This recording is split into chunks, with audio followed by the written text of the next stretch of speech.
I'd never forget the sound my phone made that Tuesday evening. It wasn't especially loud, but the message it delivered changed everything. I had just poured myself a cup of Sanka coffee and settled into the old oak chair beside my kitchen window in Beaverdale. Outside, a gentle rain tapped against the glass as another damp front moved across central Iowa, and my aching right knee had been warning me about it since lunchtime. At 61, my joints often predicted the weather better than the local forecast. When my phone vibrated, I smiled. With my daughter's wedding only 3 days away, every notification felt important. Then I opened the message.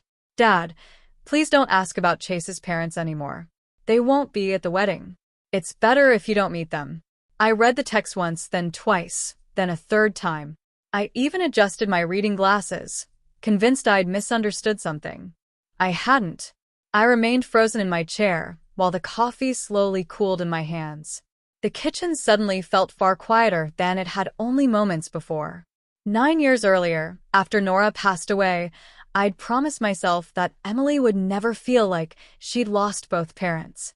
I worked overtime at the post office whenever I could, cashed in vacation days instead of taking them, repaired the roof myself, and even watched YouTube tutorials to learn how to braid her hair, though I was never very good at it. I paid for her braces, her college tuition, the deposit on her first apartment, repairs to her Honda Civic, half of her wedding venue, and the entire rehearsal dinner. Yet somehow, asking to meet my future son-in-law's parents had become an unreasonable request. I glanced toward the fireplace where Nora's favorite photograph still stood. She was laughing in that picture, wearing the blue sweater she'd always claimed didn't suit her. A small smile crossed my face. You were wrong about that sweater, I whispered. The room, as always, stayed silent. After sitting there for several minutes, I finally replied with a single word. Okay. No questions. No arguments. No guilt. I placed the phone face down on the table. The silence afterward hurt even more than the message itself. About half an hour later, Emily called. Dad. Hey, sweetheart. You're not upset, are you? There was hesitation in her voice. Not exactly concern, but more like she wanted to make sure the situation hadn't become a problem. I said okay. I know. It's just, she sighed softly. Chase's family has a complicated history. Every family does. It's different. I laughed quietly. I wasn't asking for their life story.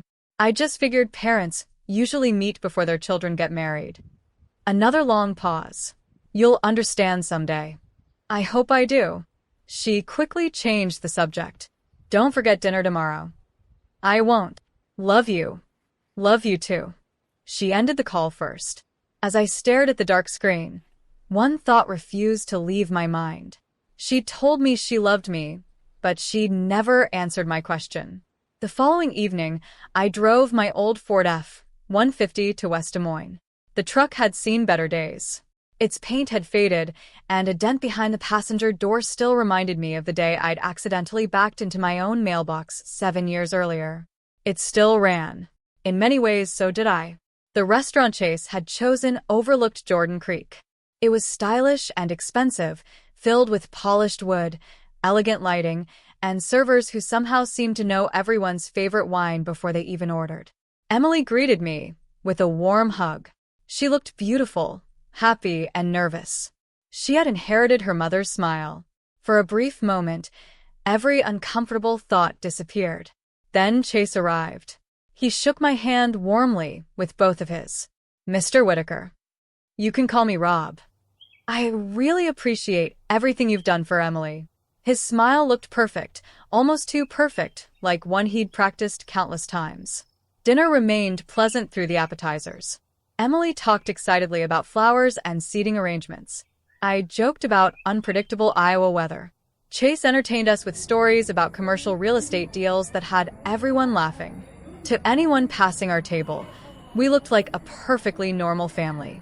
Maybe that was why I finally asked, so, when do I get to meet your parents? Emily immediately looked toward Chase. Not naturally, but automatically, as though she'd been waiting for him to answer. He calmly folded his napkin before speaking. My family has some old wounds.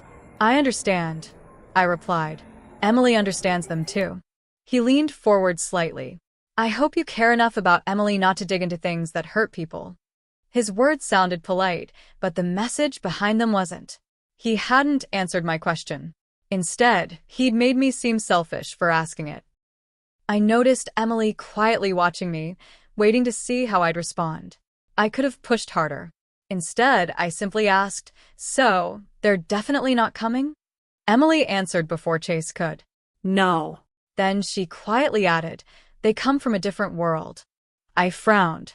What does that mean? She hesitated. I just don't want anything to become awkward. Awkward. Such a harmless word. Except I knew exactly what she meant. She wasn't talking about Chase's parents. She was talking about me, the retired postal supervisor, the man who bought jackets at JCPenney instead of Nordstrom, the man who still drove an aging pickup truck, the man whose knee stiffened every time he stood up after dinner. For the first time since Nora's death, I wondered if Emily had begun seeing me through someone else's eyes. I forced myself to smile. Well, I suppose we all want the day to go smoothly. Relief immediately spread across her face. She believed the conversation was over. So, did Chase. On the drive home, I deliberately took the slower route through Beaverdale. The neighborhood hadn't changed. Children rode bicycles along the sidewalks. Porch lights glowed warmly in the drizzle. Someone was grilling despite the rain. Ordinary life. Exactly the kind of life Nora had loved. When I reached home, I parked in the driveway but didn't get out right away. I sat quietly inside the truck while the engine clicked as it cooled. Maybe I was overthinking everything. Maybe Chase truly had painful family issues. Maybe Emily was simply trying to protect everyone. I wanted to believe that. I honestly did. Around 10 that night, my laptop chimed with a new email. It was from the wedding planner. I assumed it was another reminder about rehearsal times. Without thinking, I opened it. The subject line caught my attention. Updated seating draft. It looked like she'd accidentally sent me a working copy before forwarding the final version to the bridal party. I almost closed the file. Instead, I skimmed through the seating chart. Bridesmaids. Groomsmen. Carol. My name. Then something made me stop. Table 4. G. Mercer. M. Mercer. I blinked. Scrolled back up. Then back down. No. I wasn't mistaken. Mercer. Not attending. Not blank. 2 names. 2 reserved seats. I leaned closer to the screen. Whenever something feels terribly wrong, my heartbeat doesn't race, it slows. That's always been my curse. I printed the seating chart and placed it beside my untouched coffee. Then I read every line again. The planner hadn't marked those guests as absent. She had assigned them seats. Someone fully expected them to attend. Which meant only one thing. Someone had lied. I looked toward Nora's photograph once more. The house had never felt so quiet. Outside, rainwater continued dripping steadily from the gutters. I looked once more at Nora's photograph. The house felt unusually quiet, and outside, rainwater dripped steadily from the gutters. Inside, my eyes remained fixed on 2 names I hadn't even known existed just moments earlier. G. Mercer and M. Mercer. I picked up the seating chart again, studying it as though the names might suddenly explain themselves. Finally, I spoke softly into the empty living room. "Something's wrong, Nora," I whispered, swallowing hard. "And I think our daughter is standing right in the middle of it." The next morning, I almost convinced myself to let the whole thing go. I woke up at 6, just as I always had, even though I'd been retired for nearly 4 years. Some habits never disappear simply because the paycheck does. I shuffled into the kitchen, fed the robin that visited my back deck every morning, scrambled 2 eggs while listening to the local radio, and poured myself a fresh cup of coffee. Sitting beside it was a yellow legal pad. Across the top of the page, I'd written a single question. Who are the Mercers? I stared at those words for nearly a minute before drawing a line through them. Maybe Emily was right. Maybe Chase's family truly had painful reasons for keeping their past private. Maybe I was becoming one of those fathers who couldn't accept that his daughter had grown into an adult with her own life. I closed the notebook and quietly told myself I was finished chasing answers. 5 minutes later, I grabbed my truck keys. The Polk County Assessor's office wasn't exactly where most people spent a Wednesday morning, but after 36 years with the Postal Service, I'd learned one important lesson about government records. Most ordinary information wasn't secret. You simply had to know where to look. The woman behind the public records counter-greeted me with a polite smile and pointed me toward a public computer. "You can search the database right there," she said. There were no suspicious questions, no curious looks, just public information available to anyone willing to search. I typed Mercer into the database and watched more than 80 results appear on the screen. "So much for being clever," I muttered. One Mercer lived in Ames. Another property had been sold years ago. Someone else owned farmland nearly an hour away. None of it meant anything. After nearly 90 minutes, my neck ached from leaning over the monitor. I rubbed my sore knee and laughed quietly at myself. "What are you doing, Rob?" The clerk glanced over. "Everything okay?" she asked. I smiled. "Just realizing retirement gives a man entirely too much free time." She laughed. "You'd be surprised how many people come in here trying to solve family mysteries. I just hope most of them find happy endings." "I hope so too," I replied. On the way home, I stopped at a small diner on Hickman Road. The waitress recognized me immediately. "The usual?" she asked with a smile. "You remember?" I laughed. "You always order the turkey sandwich with extra pickles," she replied while refilling my coffee. "Guess I'm predictable." She looked at me for a moment before asking, "You seem like you've got something on your mind." "My daughter gets married this Saturday," I answered. Her face lit up. "That's wonderful." "It should be," I admitted before I could stop myself. She didn't ask another question. Instead, she quietly topped off my coffee and said, "Sometimes weddings bring out strange things in families. Funny how complete strangers sometimes know exactly what you need to hear." By early afternoon, I decided my search had been a waste of time. I was halfway home when my phone rang. It was Carol, Nora's younger sister. She never called just to make small talk. "You sound exhausted," she said the moment I answered. "I've been chasing ghosts," I replied. "What kind of ghosts?" I told her everything. The strange text from Emily, the uncomfortable dinner, the seating chart, and the mysterious Mercer name. She stayed silent for several long seconds before asking, "Did you say Mercer?" "Yeah." Another pause. Then she asked quietly, "Marcia Mercer?" "I don't know." The silence grew even longer before she finally spoke. "Rob, I haven't heard that last name in years." Something tightened in my chest. Why? She hesitated. "Do you remember all the paperwork after Nora died?" Of course I remembered. Boxes filled with insurance forms, legal documents, settlement papers, and signatures I'd rushed through because I couldn't afford years of legal battles. Then Carol said something that made my heart stop. I could swear Marcia's maiden name was Mercer. I pulled my truck onto the shoulder without even realizing it. What? "I might be wrong," she admitted, "but I remember because I couldn't stand her." My grip tightened around the steering wheel. Carol took a slow breath before continuing. "I think Prairie Willow's administrator was named Marcia Mercer before she got married." Suddenly, everything outside my windshield became strangely quiet. Cars continued driving past. A landscaping crew trimmed bushes across the street. The world kept moving. Mine didn't. Instead of driving home, I turned the truck around and headed back to the assessor's office. This time I searched differently. I tried Mercer Holdings, then Mercer LLC.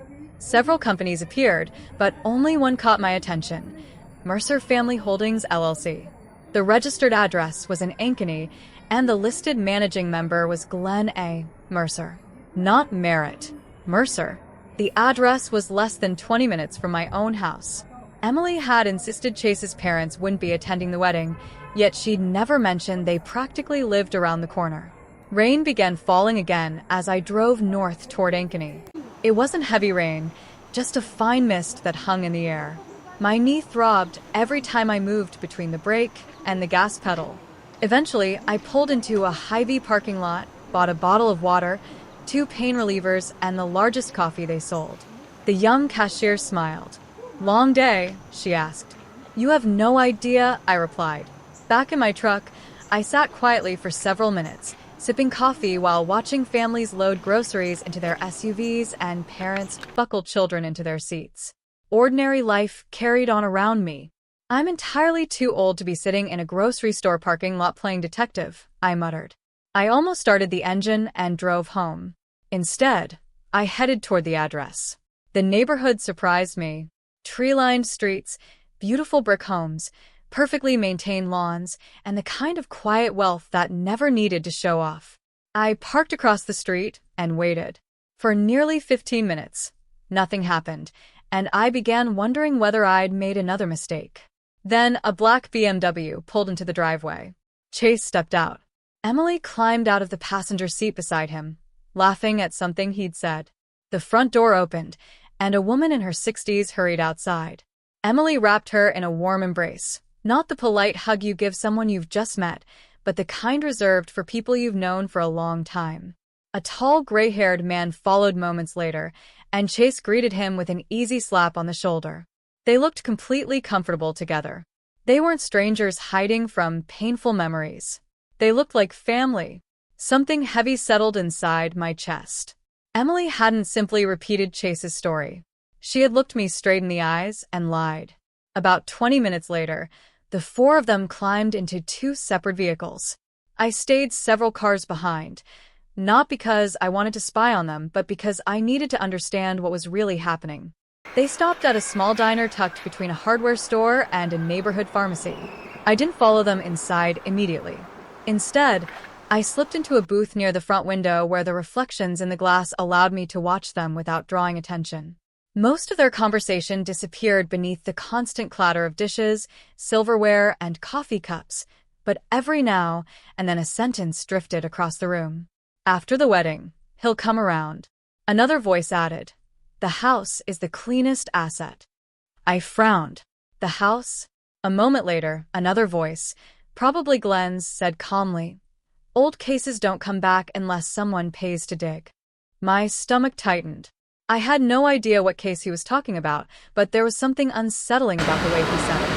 It didn't sound like speculation. It sounded like experience. The waitress brought me a slice of pie, but I barely touched it. Across the room, Chase opened his briefcase and removed a thick folder. He slid several documents across the table to Emily. She glanced over them for only a few seconds before signing each page, without asking a single question. As she turned the papers, I managed to make out a few words from where I sat: family transfer, marital planning, and at the bottom of another page, Mercer Holdings. I couldn't read the rest, but I didn't need to. Whatever Emily had just signed involved Chase's family, not mine, at least not yet. My instincts told me this had nothing to do with wedding plans or honeymoon arrangements.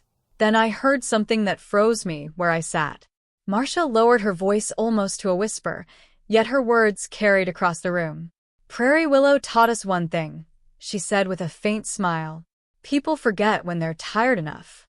The fork slipped from my fingers and clattered against the plate. Prairie Willow. I hadn't spoken those words aloud in nearly 9 years. That was the rehabilitation center, where Nora had gone after her hip surgery. It was also where she died only 7 days later. Suddenly the sounds of the diner faded into the background. For one impossible moment, I could almost hear the phone call that shattered my life years earlier. "Mr. Whitaker, I'm so sorry. There were complications." I paid my bill without finishing the pie and drove home in complete silence. The house smelled exactly as it always had: old books, fresh coffee, and cedar from the hallway closet. Without thinking, I walked straight to the linen closet and reached for the cardboard box I'd promised myself I would never open again. It held everything connected to Nora's final days: hospital records, insurance paperwork, letters from attorneys, and the settlement agreement. I carried it to the kitchen table and slowly lifted the lid. Dust drifted into the afternoon sunlight. My hands weren't shaking because of age. They were shaking because of memory. One folder after another revealed medical bills, medication schedules, legal correspondence, and insurance forms. Then, halfway through the stack, I found a faded internal memo, yellowed with time. My eyes locked onto the signature at the bottom of the page, and my breathing stopped. Written neatly in blue ink were 5 words I never expected to see again. Marcia Merritt, Administrative Director. I slowly lowered myself into the kitchen chair. Outside, rain tapped gently against the windows. Inside, the past had just walked back into my life. Sleep barely found me that night. Even after the rain stopped, every creak of the old house pulled my eyes open. Nora's file box remained exactly where I'd left it on the kitchen table. For 9 years it had stayed hidden behind extra towels and an old Christmas tablecloth. I always told myself I kept it because throwing it away felt wrong. The truth was much simpler. I had never been ready to face it again. At 6:30 the next morning, I brewed fresh coffee, toasted 2 slices of wheat bread, and sat down across from the box. Its cardboard edges had softened with age, and Nora's handwriting still covered the lid. Medical insurance, don't lose. Despite everything, I smiled. Still organizing my life, I whispered. Then I opened it again. The first folder contained hospital invoices. The second held physical therapy records after her hip replacement. The third was filled with sympathy cards I'd never had the heart to throw away. Beneath them rested a thick envelope from the attorney who handled the settlement. Every meeting came rushing back to me. Every bill. Every conversation that ended the same way. Mr. Whitaker, continuing this case could cost tens of thousands of dollars. At the time, I was still paying Emily's college tuition, the mortgage and medical expenses insurance refused to cover. I simply couldn't afford a legal battle that might last for years. So, I signed the settlement, not because I believed Prairie Willow had done nothing wrong, but because grief had left me too exhausted to keep fighting. Now Marcia's words echoed in my mind. People forget when they're tired enough. Maybe that hadn't been an offhand comment after all. Maybe it had always been their strategy. By mid-morning, my kitchen table had disappeared beneath stacks of paperwork, insurance files, medication logs, incident reports, legal letters, and medical records.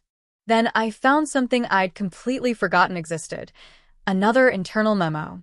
The paper had yellowed around the edges, but the signature at the bottom was unmistakable. Marcia Merritt, Administrative Director.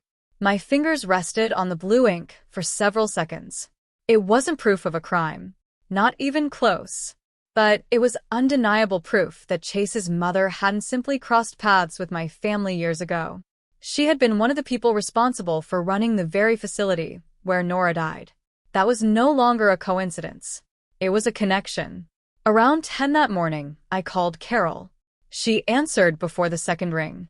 "Tell me you found something," she said immediately. I found Marcia's signature. Silence. Then Carol whispered, "I knew it." "You really remembered her?" "I remembered because she scared people," Carol replied. She scared the nurses, the families, even the lawyers acted differently whenever her name came up. I leaned back in my chair. Why didn't we keep fighting? Carol sighed. Because you were exhausted. So was I. They delayed everything. Records disappeared for months. Employees suddenly couldn't remember conversations. Then they offered just enough money to cover the bills. I knew exactly what she meant. It wasn't enough to feel like justice. It was only enough to survive. They didn't convince us they were innocent, Carol said quietly. They convinced us we couldn't afford to prove they weren't. Before ending the call, she surprised me. "You should talk to Patricia." "Who's Patricia?" I asked.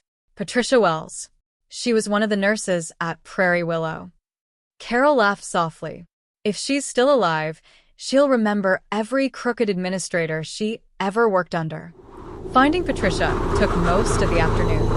She lived in a senior apartment complex in Urbandale. It wasn't a fancy place, but flower pots lined the entrance and tiny American flags decorated the walkway. By the time I climbed the front steps, my knee was protesting every step. An elderly man watering tomato plants pointed toward apartment 214. "Looking for Patty?" he asked. "I hope so." He grinned.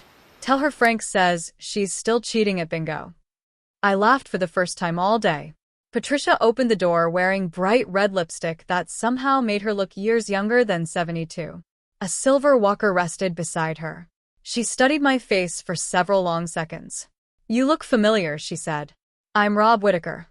She frowned for a moment. Then I added quietly, "My wife was Nora." Her expression changed instantly. "Oh," she whispered, stepping aside. "You'd better come in." Her apartment smelled of lemon polish and fresh coffee. Family photographs covered one wall, while an old country song played softly from a tiny radio in the corner. Without asking, she placed 2 cookies on a small plate between us. "They're stale," she warned with a gentle smile. Patricia smiled as she pushed the plate of cookies toward me. "I baked them on Monday," she said with a laugh. "They're still better than hospital food." I chuckled. "I like you already." After a few minutes of casual conversation, I finally asked the question that had brought me there. "Did you know Marcia Merritt?" Patricia's smile disappeared instantly. "Oh, I knew Marcia," she replied quietly, folding her hands in her lap. For the next hour, she did most of the talking while I listened. She described Marcia as someone who rarely needed to raise her voice because her presence alone controlled the room. Every morning, her high heels clicked sharply against the tile floors of Prairie Willow, and the moment employees heard those footsteps, conversation stopped. Nurses straightened their uniforms, aides suddenly became busy, and everyone hoped they wouldn't become her next target. "Glenn handled the business," Patricia explained. "Marcia handled the fear." I immediately wrote those words in my notebook.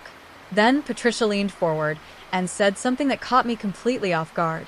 "Your wife wasn't the only patient whose family started asking difficult questions." I looked up. "There were medication mistakes?" She nodded slowly. "More than there should have been."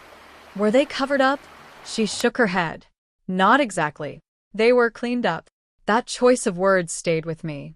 Cleaned up. Reports were rewritten. Times were adjusted. Missing initials mysteriously appeared after the fact. Patricia looked me straight in the eye. "I never saw anyone forge medical records, but I saw plenty of paperwork become much neater after incidents occurred." She slowly walked to an old filing cabinet and pulled out a thin folder. "I kept a few things over the years." Inside weren't confidential patient files, but staff newsletters, newspaper clippings, handwritten notes, and copies of internal memos. One document immediately caught my attention. The subject line read, "Reconcile medication logs before outside review." At the bottom was a familiar signature, Marcia Merritt, Administrative Director. Patricia gave a humorless smile. "I kept that because it never felt right." "It isn't proof of wrongdoing," I admitted. "No," she agreed. "But it tells you how they thought." She was right. It wasn't a smoking gun. It was another piece of a pattern that was becoming harder to ignore. As we continued talking, another unexpected name entered the conversation. "Did Chase ever spend time there?" I asked. Patricia nodded. "When he was about 15 or 16. "What was he doing?" "Helping his parents," she replied with a dry laugh. "At least, that's what they called it." She remembered seeing him after school making photocopies, answering phones, running errands, and spending long afternoons inside the administrative office.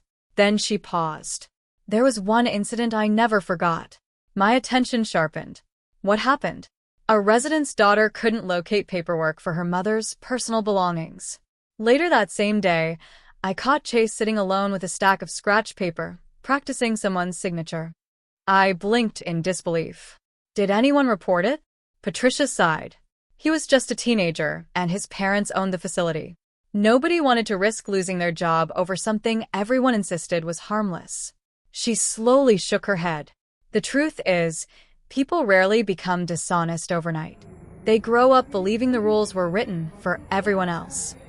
That sentence stayed with me long after she said it. As I prepared to leave, Patricia reached back into the folder one final time. I almost forgot. She handed me a photocopy of a civil complaint filed 3 years earlier. The names at the top immediately made my stomach tighten: Chase Merritt and Glenn Mercer. The lawsuit alleged that an elderly widow had been pressured into selling her home to an LLC owned by their family for far less than its actual value. Like so many other cases, it eventually ended in a quiet settlement with no admission of wrongdoing. Another family had simply become too exhausted to keep fighting. Carefully folding the document, I realized this was no longer only about Nora. Patricia walked me to the apartment door and rested a gentle hand on my sleeve before I stepped outside. "Rob," she said softly. I turned to face her. She looked at me with the certainty of someone who had watched too many families fall apart. If your daughter marries into that family, she paused for a long moment before finishing her thought. They won't just take your house. They'll teach her to believe it's love. I drove home with the radio turned off. For the first time since Emily announced her engagement, I wasn't wondering whether something was wrong. I was wondering how much time I had left to stop it. By Thursday morning, my kitchen looked less like a home and more like the back office of a struggling law firm. Papers covered every inch of the table. Nora's file box sat open beside a cup of coffee that had long since gone cold.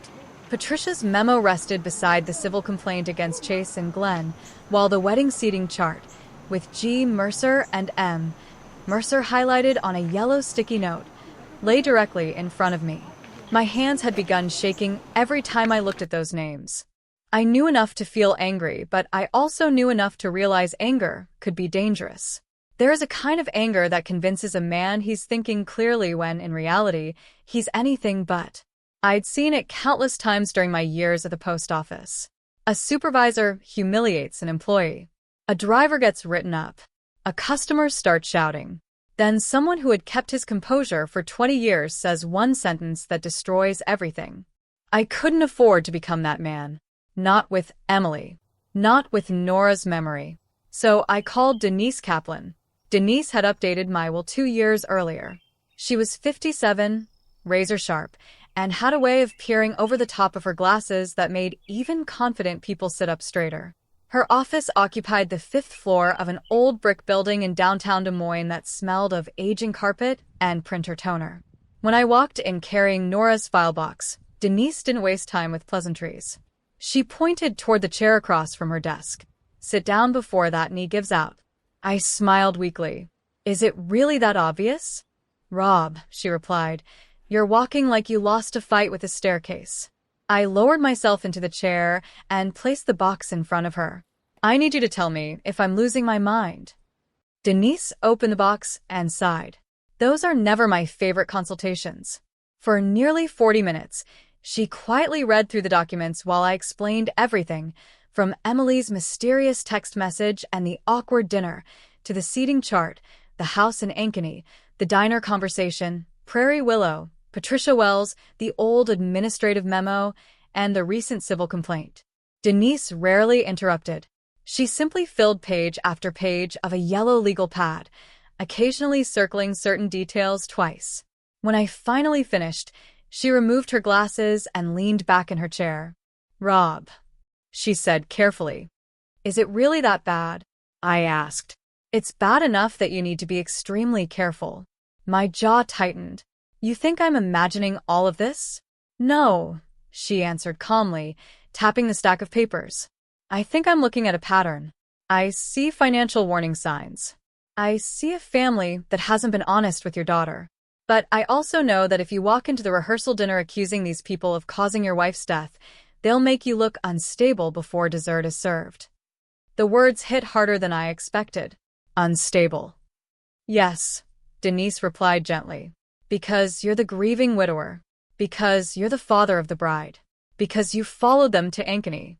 Grief gives dishonest people the perfect story to use against you. I lowered my eyes toward Nora's old records. Denise's voice softened. You don't need a dramatic confrontation, Rob. What you need is undeniable proof.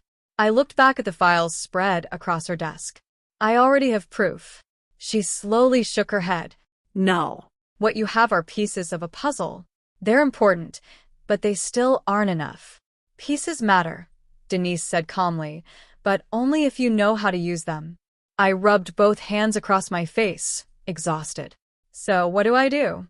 She slid the wedding seating chart back toward me. First, you stop chasing them. I opened my mouth to argue, but one raised eyebrow from Denise was enough to silence me. Second, she continued, we stop making this about old grief and start making it about current financial transparency. Prairie Willow may prove important later, maybe even very important, but if your goal right now is protecting Emily and your assets, the strongest place to begin is with money. I looked at her, waiting. A prenuptial agreement. Asset disclosure. Debt disclosure. Business interests. LLC ownership. If Chase refuses to be transparent about any of those things, that tells us more than any accusation ever could. For the first time in 2 days, my anger finally had somewhere useful to go. Denise pushed a blank legal pad across the desk. Tell Emily you want to give her a wedding gift. I frowned. What kind of gift? A legal consultation. Estate planning. Protecting her future. Make it sound generous and boring. I gave her a doubtful look. That feels dishonest. No, she replied.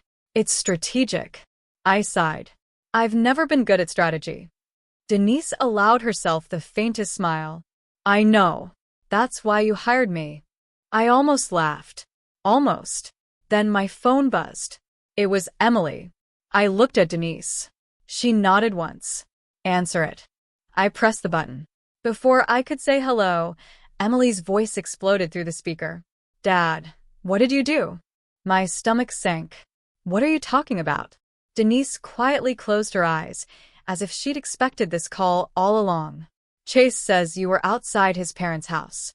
I stood slowly. Emily, I saw something that worried me. You followed us? She repeated, louder this time. Do you have any idea how humiliating that is? I swallowed hard. Do you have any idea how humiliating it is to discover your daughter lied about people who live 20 minutes away? Silence. Then she whispered, You don't understand. No. I admitted. I don't. Her voice cracked with emotion. You're trying to ruin this because you don't trust anyone. That's not fair. You never got over Mom. Those words hit harder than anything else she'd said. I tightened my grip on the phone as she continued. And now you're dragging her into this too. My eyes drifted toward the Prairie Willow memo lying on Denise's desk. I didn't drag your mother into anything. Then came the sentence that nearly broke me. Mom would be ashamed of you. For a moment, Denise's office disappeared. I saw Emily standing beside Nora's grave 9 years earlier, wearing a black dress far too thin for the cold October wind. I remembered wrapping my arm around my 20-year-old daughter as she trembled so hard I thought she might collapse. I'd spent nearly a decade trying not to lose that frightened young woman. Now she sounded like a stranger repeating words that didn't belong to her. Denise watched me carefully as I forced myself to breathe. Finally, I spoke as calmly as I could. You're angry. I understand that. Come over tonight. No. Bring Chase. Absolutely not. I want to offer both of you something. Her silence told me I'd caught her attention. What? A wedding gift. Legal planning. Estate protection. If you're starting a life together, I want to help you do it the right way. Another pause. What exactly does that mean? It means Denise Kaplan can meet with all of us tomorrow morning. We'll discuss the house, inheritance planning, and anything else that should be protected. You're serious? I am. Then she asked the question I knew was coming. And you'll stop digging? Denise looked directly at me. I chose my words carefully. I'll stop guessing. It wasn't the answer Emily expected, but it was the truth. Friday morning, Chase arrived at Denise's office wearing a tailored suit that probably cost more than my first car. Emily walked beside him looking exhausted, her engagement ring catching the fluorescent lights every time she moved her hand. Chase greeted Denise with a polished smile. Thank you for making time for us. Rob can be a little protective. Denise didn't smile back. That's usually part of being a parent. Chase laughed politely. I remained silent. That was the hardest part. He expected an emotional confrontation. He expected accusations. He expected an angry old man. Instead, we handed him paperwork. Denise opened the meeting calmly. Rob has asked me to review estate planning before the wedding. If any family assets are ever transferred, he wants to ensure Emily is fully protected. Chase leaned forward confidently. Absolutely. I've been saying the same thing. Transparency is important, especially when a home is involved. Denise made a small note on her legal pad. Which home are you referring to? Chase blinked once. Rob's. I kept my expression perfectly neutral. Denise nodded again. And what is your understanding of its value? Chase answered a little too quickly. Well, property values in Beaverdale have increased quite a bit. Depending on its condition, maybe $300,000 to $350,000. Emily slowly turned toward me. I could see the question forming in her eyes. How did he know that? Denise continued without missing a beat. Is there still a mortgage on the property? Chase smiled. That would be Rob's private financial information. Denise calmly looked back at her notes. Interesting, because a moment ago you mentioned anticipated transfer timing. His smile became noticeably thinner. I don't believe I used those words. Denise met his eyes. No. I did. The room fell completely silent. After a moment, she slid a disclosure form across the table. For any prenuptial agreement involving future family assets, we require complete disclosure of debts, business interests, LLC ownership, pending legal matters, and any family entities that could affect Emily after marriage. Chase's fingers stopped moving. Emily looked back and forth between them. What LLCs? She asked quietly. Chase laughed, but it sounded forced. Just standard legal paperwork, sweetheart. Denise remained pleasantly calm. Mercer Family Holdings LLC would be one example.